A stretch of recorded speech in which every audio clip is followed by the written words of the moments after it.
I mean, first of all, it's our belief that everyone is a maker. If you're excited about something and you want to build an autonomous car, there should be nothing, you shouldn't be like, oh, I'm not a maker, I can't do that. You want to do that, now you're a maker, and now you can just go for it and find people that help you out.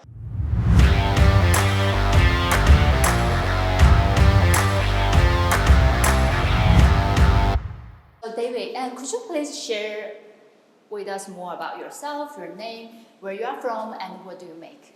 Sure. My name is David Groom, although online I'm often known as iShotJR. That's kind of like my online name that most people know me by rather than my real name.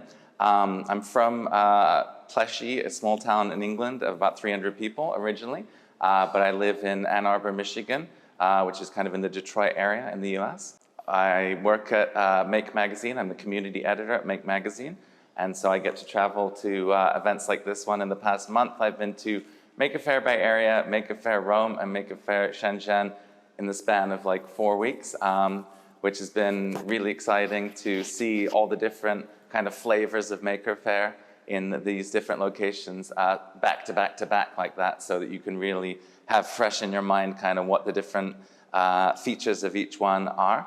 And what am I making? I'm just really excited to kind of get my hands on different technologies, see how they work, and kind of build up this like massive toolbox. And then when I have an idea, I can think back to, what was that board I used like 2 years ago that was really good at this thing? And then I grab that, and then I can make something really quick with it. So my main focus is on building that toolbox so that when I have an idea, I can kind of execute it really quickly with the skills I've already built.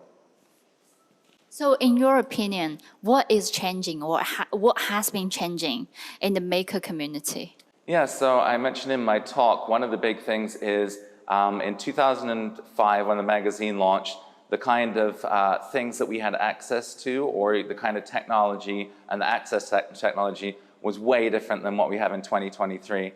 I mentioned in the magazine, the cover articles were like, how to hack your iPod or whatever.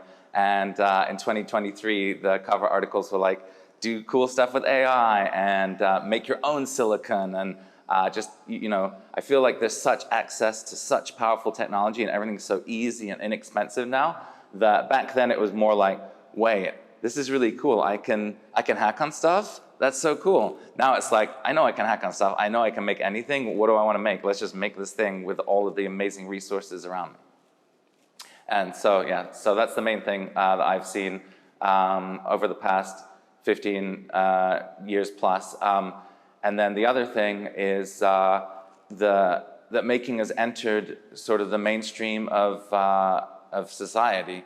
So back then, you know, in Eric's talk, he had this picture of what makers think they are versus what people think makers are. But I think that also, I mean, first of all, it's our belief that everyone is a maker. If you're excited about something and you want to build an autonomous car, there should be nothing, you shouldn't be like, oh, I'm not a maker, I can't do that. You want to do that, now you're a maker, and now you can just go for it and find people that help you out. So I think that making as an idea is just so much more, there's just so much more awareness of it instead of it being like a couple people in garages. Like I mentioned, my daughters learn this stuff in school. They have 3D printers in their classroom. Like all the stuff that was exotic and like hard to access 10 or 20 years ago is now just like taken for granted that kind of everyone has this. Obviously not in all areas, but the access to it is vastly improved.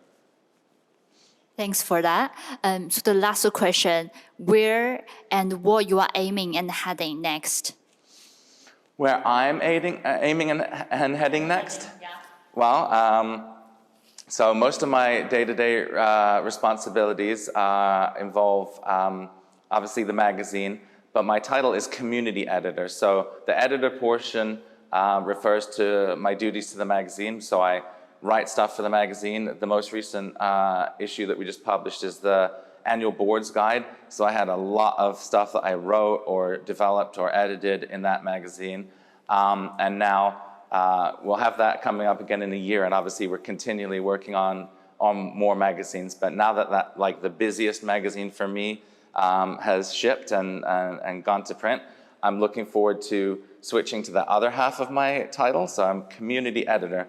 I've been doing a lot of editing lately, And I'm really looking to get back into the community, which I've been doing by attending these events and things like that. But I've kind of not had as much time for like live streams and other events and participating in social media and things like that. So for me personally, I'm just looking forward to getting back into the community, spending less time, working on, writing and editing and building and shipping a magazine, and more time amongst the people, which is like literally what I'm doing today. So I guess I'm doing a good job. So that's the end of the interview. Thank you so much, David. Awesome, thank you.